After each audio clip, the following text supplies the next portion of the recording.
Boom. Burial synchronicity 444. What we're saying, people. Today, I'm doing a little video about Al Jarreau. Need to try and find that sweet spot. Now, Al Jarreau was really, really and truly that guy.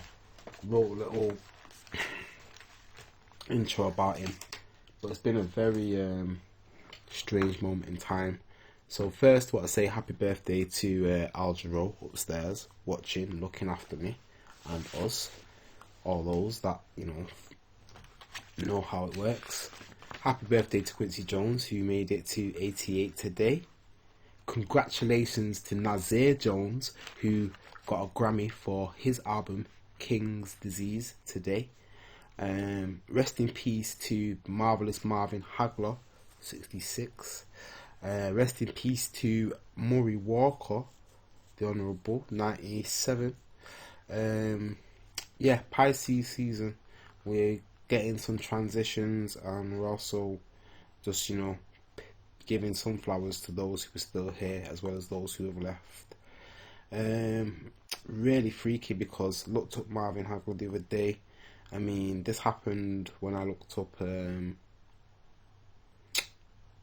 I listened to Houdini, so that was weird for me. But I look up a lot of things, so it's weird what I come across. So let's see where this journey takes me. I already mentioned Nasir Jones, yeah?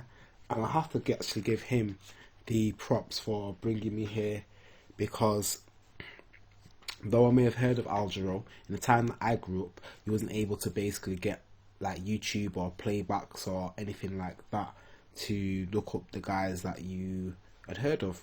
So what Nasir has done in about 2018 maybe, just after Al passed, was he decided to do a tribute track in honour to Al Jarreau.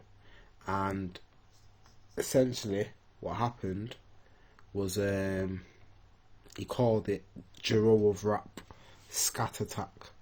Now, Jarreau, basically, as I may have said, or if I haven't said, he is actually there doing an impression of what he does, or scatting, but he's actually talking before his performance. But he literally scats into the performance, and it's just so genius.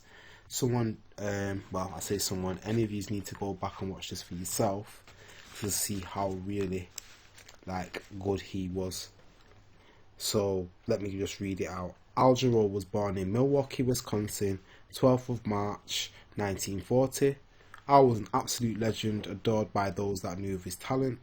Al's style was jazz, but so graceful was the sound of his voice that he crossed over into R&B and pop with ease and won Grammys in all three genres of music. 7 Grammys, probably one of the only people to win Grammys in those 3 genres. Al took well-known jazz classics such as Rondo a la Turk and Take 5 by Dave Brubeck and put his signature vocal scatting ability to bless these renditions, which have gone down in history as classics. Al is a master scatter who can vocally imitate instruments and sounds. See Michael Winslow is something that I wrote in the note. Though Al found his passion for singing at church and love of jazz through his older brothers, it was at 28, 29 years old that he began to make a full-time career from music. Before Al went to university and graduated in Before this, Al went to university and graduated in psychology, and then he completed a master's degree at another university. The master's degree was in Rehabilitation Counselling. So yeah, he became a rehab counsellor and did that for 4 or 5 years before basically getting his big break and doing music full time for a living. According to Al, it was a struggle to complete his first degree, but because he had a few lecturers that believed in his ability, they helped inspire him to graduate because, they seen something in him. So Al was a very humble man, and with all those accolades that I just mentioned there, I watched a lot of interviews and documentaries or footage I could find of him, And this was past his heyday because there wasn't so much footage around in the 70s and 80s or them documenting, you know, what he'd done at that time. So you could see, like, even after all the success that he'd had, that he was such a very down-to-earth, in-touch human being. He just loved to make people laugh and smile and touch people's hearts. He's just such a joker, and his sound is beautiful. It's absolutely beautiful. I couldn't wax lyrical enough about Al Jarreau. You just have to hear it for yourself. Yeah? So I'm going to try and find decent pictures and make this video on point. But, like, some lyrics that, like, touched my heart and got me, I mean, how can I put it? A lot of us touched a lot of our hearts at that time, around, I say, 98, when this album dropped, was Everything Is Everything. Now, I could rap these lyrics, I'll just speak them in a certain poetic fashion. I philosophy, possibly speak tongues, beat drum, Abyssinian, Street Baptist, rap this and find them from the beginning. My practice extends across the atlas.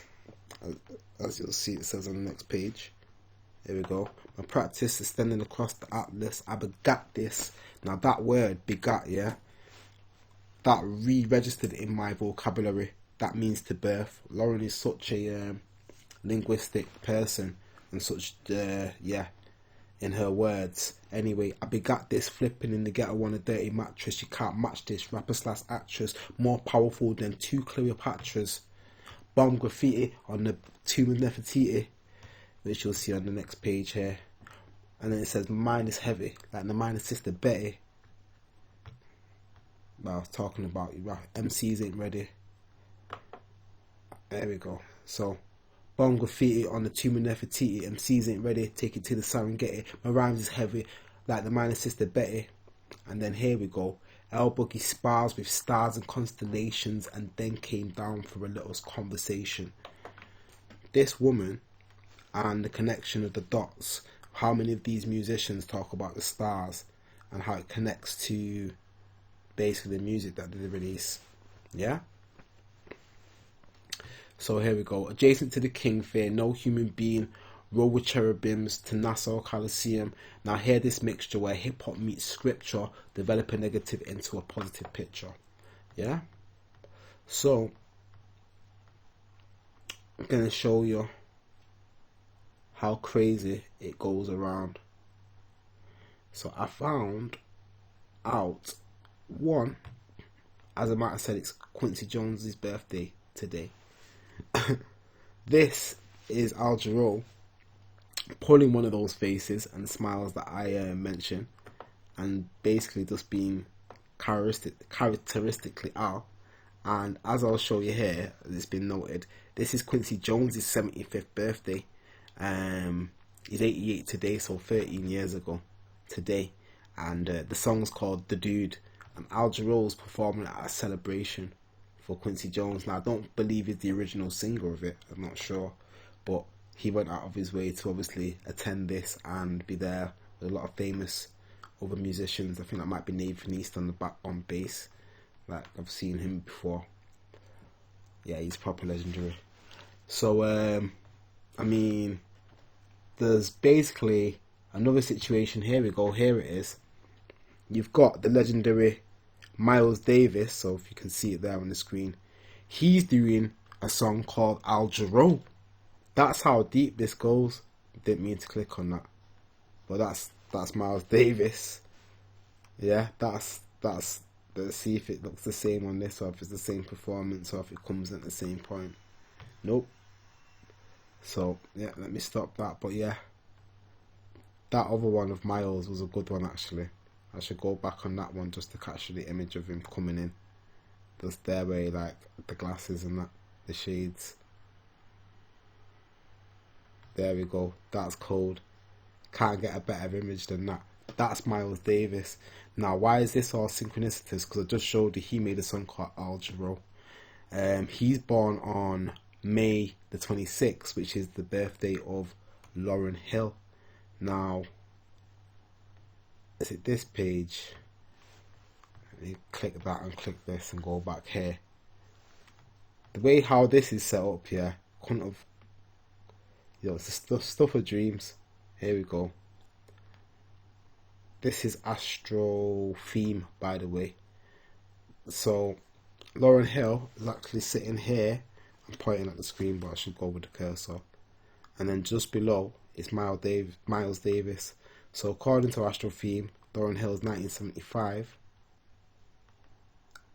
On that day, May 26th, and Miles Davis is 1926, May 26th. So yeah, sharing the same day. Al Jarreau, Quincy Jones. Right, now, I said it was, I might have said, or I should have said it was Nas that brought me to Jarreau originally with his tribute song. Now, let me make this whole land back full circle again. How did Nas, I need to show you the astrology for one, right? So let me show you. I've got the charts on here. I think I might have had them on here. I need to throw in Brubeck as well. Dave Brubeck. Partly the songs that Al Jarreau's famous for singing. So what you need to see here, and I'll point out, Nasir's sun at 21 degrees Virgo. Yeah? This is beautiful. Because if you go to Al Jarreau's chart, just next door, nice position, it's 21 degrees Pisces. Now Pisces is the opposite sign to Virgo, which means Nas and Jarreau are linked and have suns in contact by opposition. And Jarreau's Neptune is actually conjunct to Nas's sun. Yeah? Jarreau's own Mercury is retrograde in Pisces. I believe this is very significant and gives too much of his ability of him being able to scat and imitate these instruments and sounds of him not even sounding like a well, basically I feel like he was tuned in, tuned in, for the pun of the word. But his brothers, so his siblings, were into jazz, and in the sense of the whole sign, you can see Aquarius is the third sign from Sagittarius. But in terms of his Placidus chart, his third house is Pisces. Either way, how he interprets and how he expresses what he's saying and what he thinks and what he heard and from his siblings and his early environment, which is the third house, which I'm talking about, and I speak to Mercury because it's how he processes thoughts and expresses. It's out of the ordinary and unusual. So one, you could speak to Mercury retrograde. Two, you could speak to Mercury being supposedly in detriment in Pisces. Now I talked about the houses could have been Aquarius or Pisces depending on how you look at it. And then on top of that, his Mercury is opposite to Neptune, which is supposedly said the ruler of Pisces, the modern ruler, because Jupiter is considered the traditional ruler. So I may have mentioned Al Jarreau was basically like a psychologist, which I really believe comes under Pisces as a trait. People say it's a Scorpio thing, but my argument, I've got a bit of an argument, a bit of a case. All water signs are basically into psychology, like by definition is my idea. But this particular symbol that I'm circling on the screen, if you look up psychology or the Greek alphabet letter for psi, you'll find this very symbol. It's the trident. If you look up even on the Barbados flag, you'll find a trident. They all speak to the same thing. Now Neptune, Pisces, Neptune is actually in Pisces at this point in time. So it's been, 80 odd years, 165 year transit, all the way around means transit, evolution, revolution. And Neptune is now in Pisces at 20 degrees, I'd say. So it's just coming up on Jarreau's sun. Jarreau was born in 1940, we're in 2021. So, he'd be 81. So it's taken that long to get all the way around here, just so you know. I know I'm speeding through it, but my mind's going with it, and you need to go with it because that's how we do. So that Mercury opposite Neptune, oh my gosh, and his Sun opposite Neptune, the man felt people, he could feel it, he absorbed it, he knew,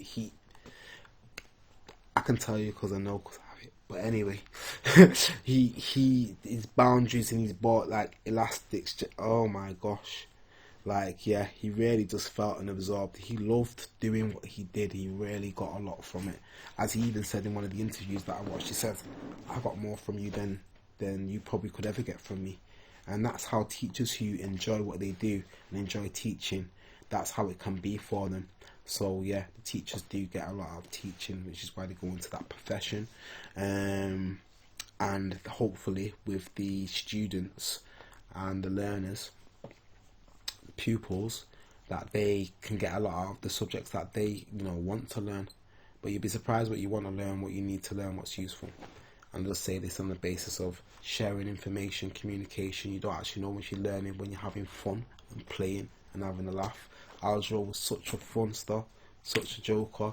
Now let me get you to his psychological analysis of why I think he was a genius psychologist. I just made my case for Neptune being such a psychology related planet. It relates to the unseen. That's it, the intangible. So psychology is considered a soft science. Psychology is considered a soft science. Make sure I got my words right. And it's because it's intangible, that you can't see it, and that we're speaking of the mind. These are the areas that Neptune pertains to. Things that you can't see, that are elusive, Piscean kind of traits of far-reaching. So this is the thing, yeah? We're talking about psychology of all human beings across the planet, obviously being different, but psychology tries to scientifically put a gauge on it, and then Neptune, on an astrological principle, shows you that you can't kind of trap a gas. The whole planet, like, there's no all the people think alike, we don't. And Neptune shows this, is like, it's a very universally orientated planet. So you could talk about the Big Bang and to space and beyond. So how was it put by a famous Pisces? Imagination is better than knowledge. That's the best way I can explain it. I know what I'm trying to get at, and just in Mercury, Pisces fashion and Neptune fashion, I can't quite find the words to tangibly get what I'm trying to say. I think if you're tuned enough, you can pick it up. But I made an effort. I'm going to move on. I'm having fun. So let me get to the point. His ascendant, 19 degrees Sagittarius, right? The rising sign describes how he is, how he comes off, how he comes across. Now that means Jupiter is his ruling planet, just to make this significant. But also I've seen it like two ways. So the fourth house, the bottom of the chart, what I point to it like my mum would be playing a game. Happy Mother's Day, love you mum. Told you get to work, come on job. So this part, what I'm showing you, highlighting here, has Jupiter, yeah, 14 degrees Aries on the bottom, but conjoined to his IC. Now the IC deals with the subconscious. That's what I'm trying to get at. So Neptune deals with subconscious. The moon deals with subconscious. So you talk about Pisces and Cancer. Moon being Cancer, Neptune being, and Jupiter actually. This, he said he struggled initially, but once he got over the hump, he was there, he was in it, yeah? So, I mean, this Mercury retrograde in Pisces would have not made it easy either. So, what I'm trying to say is, the IC deals with the points that you've inherited. It deals with the things that you subconsciously don't even know that are there, or you may know are there, but you don't think about. So, let me put it this way. The ascendant, conscious enough. The midheaven, top of the chart, everybody can kind of see it. You may even recognize it in yourself to some extent. The descendant is the shadow side, which you kind of may tend to project onto other people, or you may exhibit these qualities in relationships. The IC, Emun Coli, in, I think it's Latin, basically, yeah, MC, the opposite, midheaven. So the IC is talking about what you've started with, what you naturally kind of already have inherited from the roots. Maybe from your mother, maybe from your father, maybe from both sides of the family. Now, Jarreau said that his mother was a church pianist, and his father's actually a minister, church minister. So that's one reason for Jupiter on the IC, definitely, I have to say. So you got the traditional sense of Jupiter being a 12th house ruler, and his father being a preacher. Oh, Sagittarius as well is definitely very church orientated, or at least belief and faith, if not quite church. So yeah, that's a Jupiter ruled sign, Sagittarius. This is Jupiter we're talking about. So what I'm seeing is this 4th house sun, and him basically having to tap into the subconscious. One is the sign of Pisces, Sun and Mercury square to his ascendant, so they'll be in what you would call the whole sign 4th house. Getting deep into astrology here, but Jarreau's charts are so great for it. Then by his Placidus 4th house, his IC, and I mean you could say this is IC why he become a performer, because it could be in his whole sign 5th house, but his Placidus IC has got Jupiter by it, so his ascendant is getting a square, and then it's getting a trine, and they're both kind of basically going into his personality. And he, like he said, was a social worker, rehabilitation counsellor, worked with people, helped to put smiles on people's faces and get them through tough times. But he really understood them. That's what I'm really trying to get to. He had a deep underlying understanding of other people. Now, Pisces as a sign will generally tend to be credited to having this. He's having Pisces with what I would call a touch of Cancer. You could call it Gemini, with Mercury in 3rd house, Sun in the 3rd house. But I feel like it's such a 4th house placement. And then Jupiter there, he's inherited wisdom from before he's even come here. So that's it. I mean, his dad's a minister. Like, he must have heard the compassion in the church, maybe through either one of his parents or the other one, in terms of having to maybe deal with the confessional side of like what people do. Pisces is about secrets. So the reason why it's probably good to stick with this video is that I'm getting you deeper into hidden gems of astrology. Jarreau was a master, yeah. He was great in the eyes of the people that were into him. But he also believed other people could be great, and you just gotta kind of do what you love and just keep doing it, and that will find you your way to your pot of gold, as they say. I'm feeling it. I'm feeling myself right now. So I've just showed you how Nas has his sun 21 degrees opposite Jarreau, who has his sun at 21 degrees. Couldn't have said it any better, yeah. So the Jarreau of rap, right? Both men have their Mars in Taurus. So Jarreau's Mars is by his Uranus, his Neptune 16 degrees, Uranus 18 degrees. His Venus is at 4 degrees in Taurus, and he has his moon in Aries. Now check this out. Nas has his Mars in Taurus as well, and also has his moon in Aries. No matter what time he's born, we don't have a birth time for Nas. This is why it just shows up with, Aries at the side here. But Jarreau's moon and Jarreau's Mars, same signs, yeah? Couldn't have made it any better, right? Now, although Nas released the great album that is Illmatic, yeah? Like the all-time classic, he didn't get the acclaim that he should have got due to album maybe being leaked early, and so bootlegging basically, yeah, keep it straight. So he didn't get famous really until his second album come out. And who did he put on the hook for that single? None other than, yeah, you guessed it, you've got the picture, bang, Lauryn Hill, Ms. Lauryn Hill. Now take 5, I believe I may have got the verse in earlier, hopefully it's in this take. So you got Nasir Jones, the Jarreau of rap, next door to Lauryn Hill, who basically is like the Miles Davis of rap, essentially. So Jarreau and Davis, to some extent, stretch the imagination. Now let me just see through my notes if I've covered everything. Oh my gosh, yeah, I need to get to Brubeck. So I'm glad I went into Jarreau's chart in detail, because now I can quickly scan over Brubeck and make a point at land. Bang, Brubeck, Dave Brubeck, 6th of December 1920. So he's 20 years Jarreau's senior, meaning 20 years older than Jarreau. Now let me clean this up for us. I will take off those hypothetical planets and I'll leave the asteroids on. So the point of Brubeck, Dave Brubeck, being the my own teacher's called Dave, the jazz man. So it's like when I seen Dave Brubeck was like the architect of this. It's like just and these songs. So Dave Brubeck has his midheaven, the top of his chart, where he'd be recognised, where he'd be most notable, none other than 21 degrees Pisces. So significant because he was the creator, artist, composer of Rondo a la Turk, which I've got this in perfect timing, Quincy Jones, which we played at school with my teacher who was just named my Dave, yeah, and I hope you're alright, Dave. I'm not sure where you at.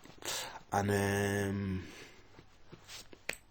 what's the other one? So Rondo a la Turk, take 5. So at the beginning, there you go, 5 takes. So take 5 is a creation of Brubeck as well. So like, let me just show you how like everyone knows these songs, and then how Al Jarreau then made them more famous. So let me show you on the screen. This is the midheaven, and then yeah, Brubeck's basic Cancer rising with his Pluto by the rising. So memorable, like for life, like to some extent. Had a piercing effect. Oh, and then even he's got Jupiter on the IC with Saturn. Jupiter and Saturn's an alignment that we've had recently in Aquarius, so this is quite a moment. And then Brubeck's got his Mars in Aquarius, his Uranus in Pisces. Just seeing what's lighting up his chart. South Node is on Brubeck's Sun. Bang! Bang, bang, bang, bang, bang!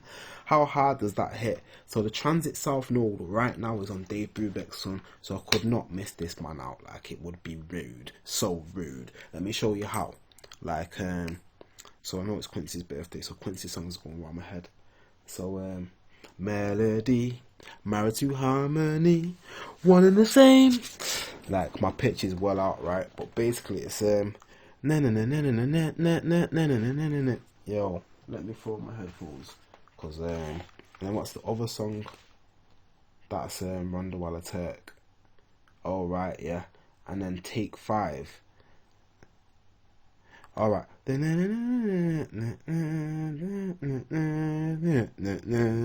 we go. My brain. Yeah, that is actually how it goes. Yo, forgive me for all of that, yeah. But basically, those songs are memorable. But like, I can't sing that well, like Jarreau. You know, I can sing because I like singing. But everybody can sing. When I say I can sing, but yeah, I'm not a Jarreau by any stretch. So melody, married to harmony, one and the same. There we go. That's the pitch I was aiming for. I got it eventually with a bit of effort. Thanks, Al. But yeah, that song. I can't get the rhythm, yo. So basically, yeah, mad time signatures like 5/4, 9/8. This is Dave Brubeck, and then the reason why Jarreau was genius because he was able to basically jump on these rhythms, as a man would say, yeah, and put lyrics on the rhythms with the mad time signatures. Basically, right. That's why Nas had to call himself Jarreau's rap, because when you look at what Jarreau's done with what Brubeck created, it's just. It's some top stuff, man. Some top stuff. Anyway, people, I think I've kind of made the point. I've really made the point, and I didn't want to make it too long, but long enough to kind of show respect to these guys. So let me hit you up, show you, just so you got it. That's 21 degrees there, the Sun in Pisces. That's 21 degrees there, the midheaven of Brubeck. So Al Jarreau's brought Brubeck's creations and brought life to them. His sons brought creativity and life to them by putting his lyrics and his stamp on it. Right, anyway, if you want to get at me, I've got details under my video and all that. Like, share, subscribe, tell a friend and all of that stuff. Much love. Rest in peace to my uncle and them. It's just so mad in these times, yeah, and I just want to say much love, thank you, blessings, howdy.